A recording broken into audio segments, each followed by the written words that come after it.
Good morning from Panhandle Outdoors, America's only daily outdoor TV show. Your source for fishing, hunting, and information for folks who enjoy the great outdoors. Now sit back, relax. It's Panhandle Outdoors. All right, folks, we're just getting up here, Whigham, Georgia. Charles Willis. Elmo York. And Freddie York, my quail hunting buddies. And what about our dog? This is Katie. This is Covey Shot Katie. Oh, how old is Katie? She's about 16 months old. 16 months old. This will be her first year to hunt. And what are we doing this morning? We're running her through a snake aversion clinic to teach her to avoid poisonous snakes. All right, a bunch of other folks up here. You see the dog boxes and all. Everybody got the Panhandle Outdoors cap on. So the Panhandle Outdoors team is up here at the community center in Whigham, Georgia. So we're gonna go see some folks, see what's going on. All right, quail forever. Let's help me put this on. Whigham Community Center. Beautiful Saturday morning. I've never been to one of these. It says Red Hills Quail Forever. Red Hills is one of these quail plantations, I believe, up in South Georgia. They're all over the place up here. Beautiful country. All right, here we are, getting started, and here's a young man sort of in charge of it. Tell the folks who you are. I'm Mark Whitaker. I'm the president of the Red Hills Quail Forever chapter based in the Red Hills region in Tallahassee. We serve Tallahassee, North Florida, and South Georgia.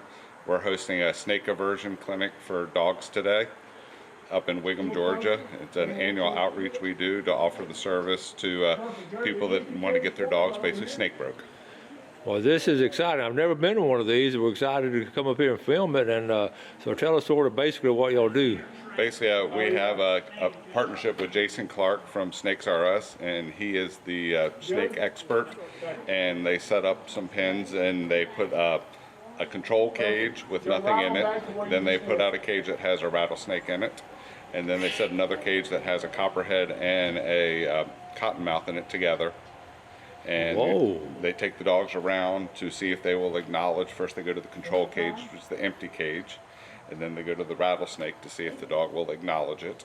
And they give a correction if the dog wants to pay attention to the cage. And then they go back to the control cage, make sure it doesn't really acknowledge it because the control cage has nothing in it.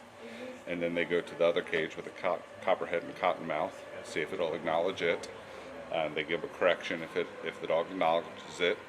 And then they take the dog back to control cage again, and then they put out a non-venomous snake on the ground and see if the dog, now that the snake is actually on the ground, will the dog acknowledge the snake on the ground.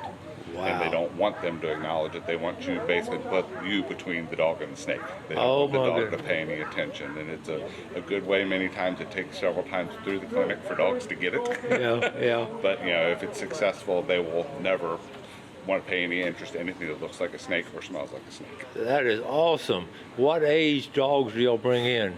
Generally, we want them to at least be a year old. Okay. You don't want to bring in a real puppy.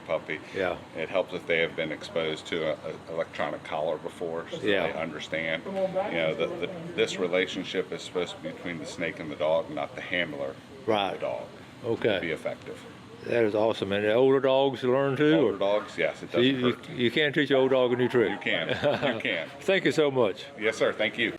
What are you doing right here? It's not hot out here today. Cora. But Hey, Cora. He's going to cool off the snakes. I can feel that lock. It's about whatever temperature that lock is about what temperature the snake is. So you're cooling off the snake? So we just cool it off a little bit. Just pouring a little bit of water on it. Cooling off the snake. Yeah, if it's real hot out here, we'll move them into the shade. But it's not hot out here today. But cool. Just every little while, we'll pour a little water on them. That's our rattlesnake? That is a rattlesnake, yes, sir. All right. Cottonmouth in here. So what do we have here? Copperhead and cottonmouth. These are in the same genus, so you can actually breed a copperhead with a cottonmouth in captivity, and you can get what's called a cottonhead, which never been documented in the wild, but I'm sure it happens. It's cooling them down. I mean, I never knew that. They're not hot, but it's getting a little warm out here. This dog named Lola.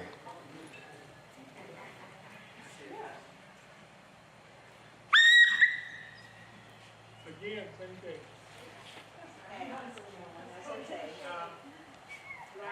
That's got the rattlesnake. Oh, that's a control stage. There's not a snake in that one. Dogs are in the truck, we'll leave them there. My dog knows what this is all about. I don't like that one either. That's fine. That's okay.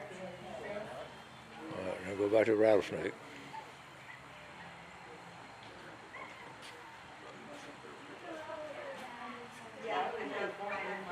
Stay well. All right, here's the cottonmouth. And copperhead. Over there.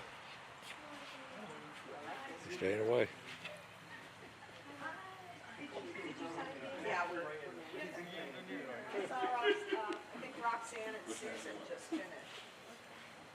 Come on back to the empty cage. We'll go straight to the rat snake. That's perfect. All right,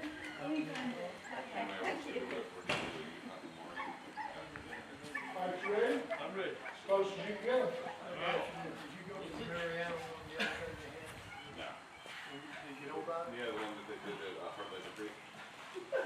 I think it saw it, but I'm not sure. So just try it a couple more times. We worked with her son She on saw- snakes we found in the wild. I think she saw it. I think she saw it just now too. Okay. She's got it. Do it again.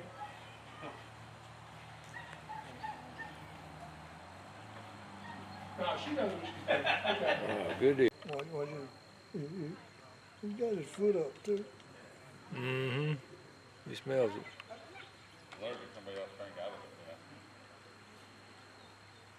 And you can still barely see the scar. It hit right here and right here. How long ago was it? 3 years ago. Yeah. But you can tell by the way she was bit, it came at her this way. So what happened was she took a line on the other side of some woods, and I could hear her going through the brush, and then all of a sudden, ah! And I was like, oh my God, she's been bit by a snake. So she came running around the edge of that woods and came right to me. I couldn't see, but she was holding up her paw. It had no blood, it didn't have any swelling. I scooped her up, put her on literally on my shoulders. I had 4 other dogs with me. The beauty of a trained dog is I got those 4 other dogs at heel, put her on my shoulders, ran 300 yards to my golf cart, and then drove a half a mile in it to my house, got her out and went to my vet. I was there in 20 minutes. That's what saved her life. Do you know what kind of snake it was? By the look of the bite, my vet said it was an Eastern. And an Eastern Diamondback. Oh, okay. I have seen them when they get hit on the nose and their heads. Yeah, just swell up. So we got lucky, and again, because she was bit on the foot, not necessarily like life-threatening, but if we would have not, if I wouldn't have known, if I wouldn't have reacted as quickly as I did, just because I couldn't see it. It wasn't bleeding.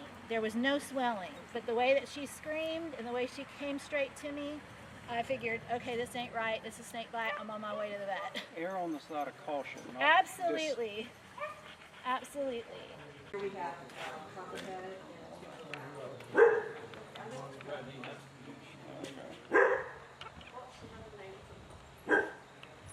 You have copperheads and you have cottonmouths.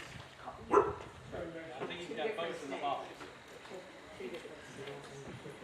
But they can breed and create a... This hasn't been around before, but he's going to avoid it. One more time. So you got to completely avoid it. I think that's the rumor about coral snakes. That's amazing. Just in case. One more time. Nope, not happening.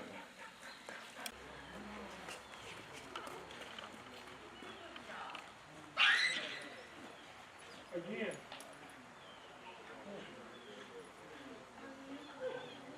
There we go. Again. That would have been bad. Yeah, a tire or a paw.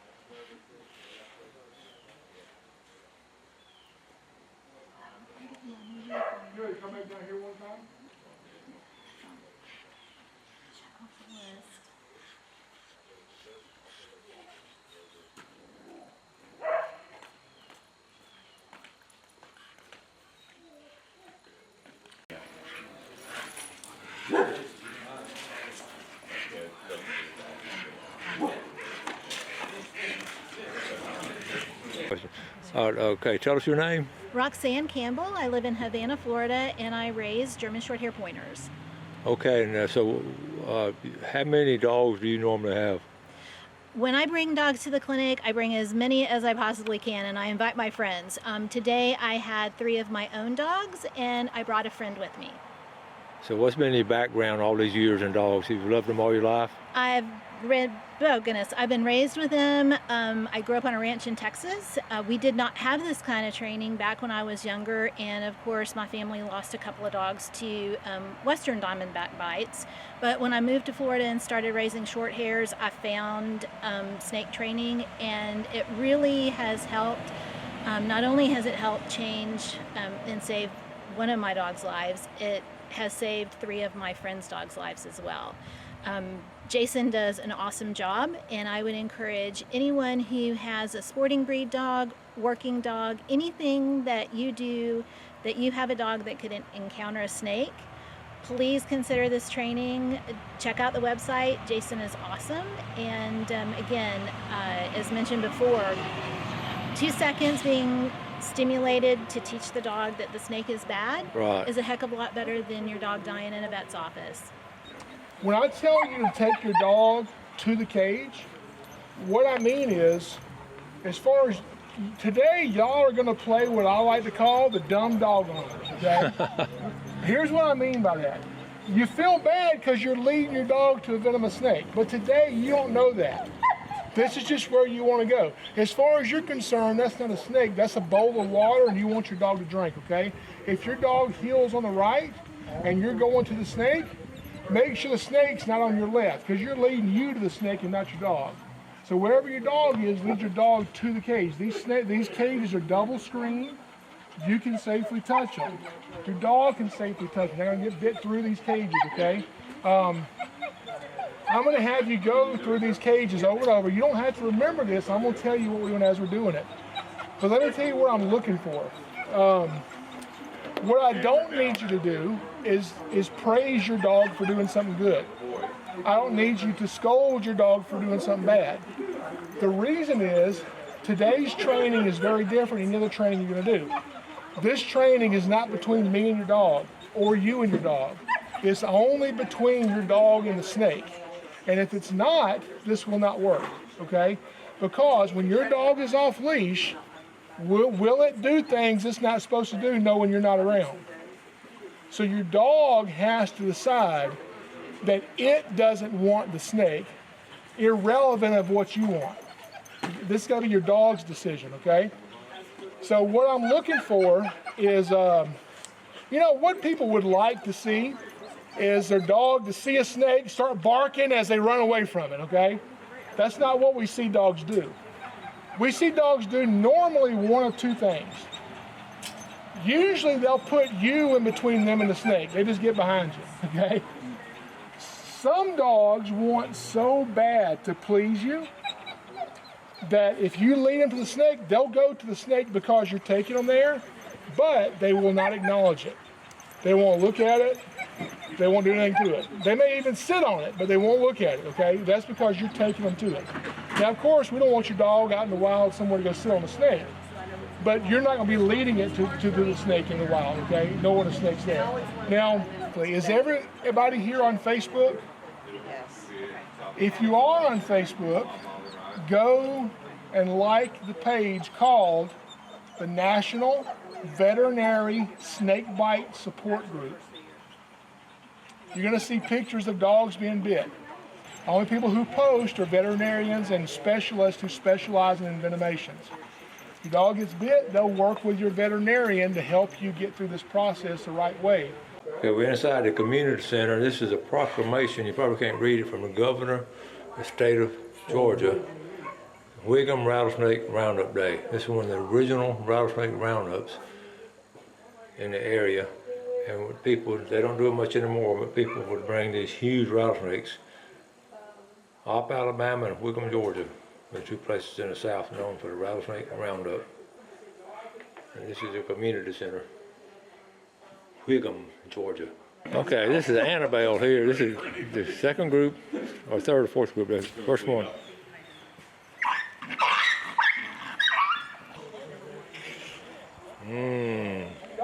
north of Elby, right? Yeah, south there, Just south of there. right Okay. south of there. I just filmed a YouTube video there catching diamondbacks. Oh, okay. One more time, same page, please. Okay. Okay.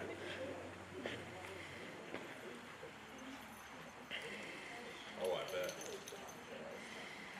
It's funny how, yeah, Oh, he's not getting around it. Look at that. they all react different. All right, come on back to this one, the empty one for me. Oh, I said, Come back to the empty cage for me. okay, so now what they do next, they'll go to the control. There's nothing in there. Teach them to don't be scared of the cage. No, she's wearing that one too, that's fine. She's aware of the cage itself. That one ready?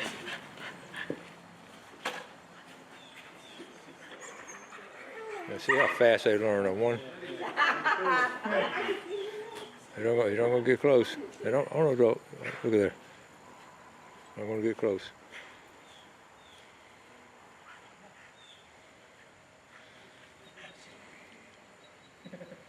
Wow. She's gonna trip you up in a minute. All right, over here the copperhead and cottonmouth. Over there. As close as she'll let you go. Nope. Good. Great. That's a smart dog. First time I ever watered a snake. First time you ever watered a snake? Yeah, you're retiring soon. You might need that resume builder. All right, you ready? All right, Ace, we got something for you.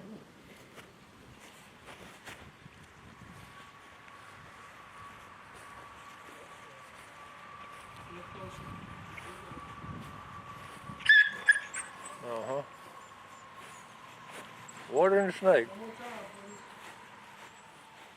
please. So this is a copperhead. That one in the shot. Again. And a cottonmouth. Good. Mmm. Thank you, sir. Good job, Ace. That's your first time watering a snake? Yes, sir. This is Charles Willis and his dog Katie.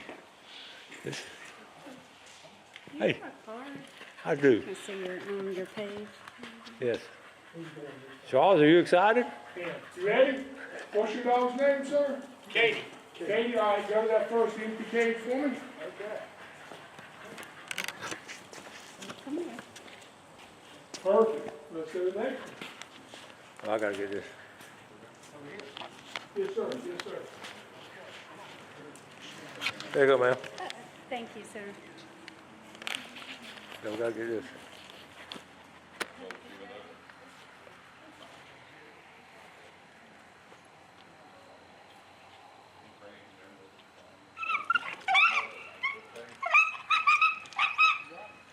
Uh-huh. You saw that big old rattlesnake. All right, one more time, same cage. I do it 2 times. See what happens second time. And just so you know, that was only 30% for a quarter of a second shock. It just scared the crap out of her, which is what it's supposed to do. Again, go ahead. All right, control cage for me. The empty one Okay. over here. Come back over here for me. All right, let's see what it does on the control cage. Since there's no snake in this one. Perfect. So I need to go back to where you just came. Uh-huh. Back over here again, sir. So now, So when you get a chance, would you put one around this fellow's neck right here? I got two. Let me, We'll put two. let me, of them. let me video it, Heck okay? yeah. That would be perfect. Yeah, you really want some views. That's how you do it. all funny. Good. Let's go to the next one. He's also good at All right. feeding it sun side up, so, yeah, screen up. Copperhead, cottonmouth duo. This is the one I wanted to get to know.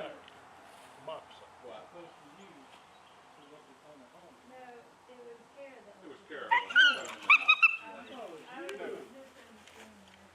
Again.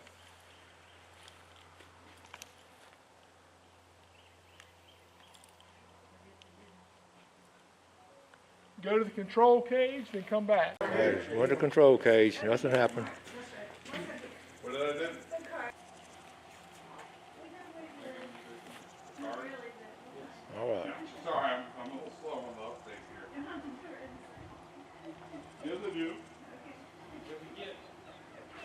Well, stay away. Good. Good job. Good. Let's get the rat snake. All right. Roll over whenever you're ready. Watch out. He's coming at it. He's coming at you, Freddie. Back up. Seize it. One more time, a little closer. Step over it if you need to. Oh. One more time, please. Excuse me, where's the Humane Society?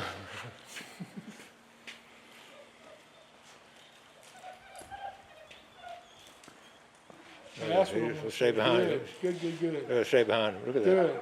One more time. Walk over it. Okay. Here, boy. Snake aversion clinic. The classic one.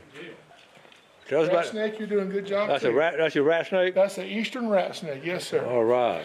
He is doing a good job. You hadn't bit me yet. That's good. That's really That's good. When I have a assistant help me, I don't bring the friendly rat snake. We Oh. count how many times they get bitten. Oh. Thanks for watching America's only daily outdoor TV show, Panhandle Outdoors with Winston Chester, featuring hunting, fishing, and other activities and information to help you enjoy the great outdoors. Join us next time for Panhandle Outdoors.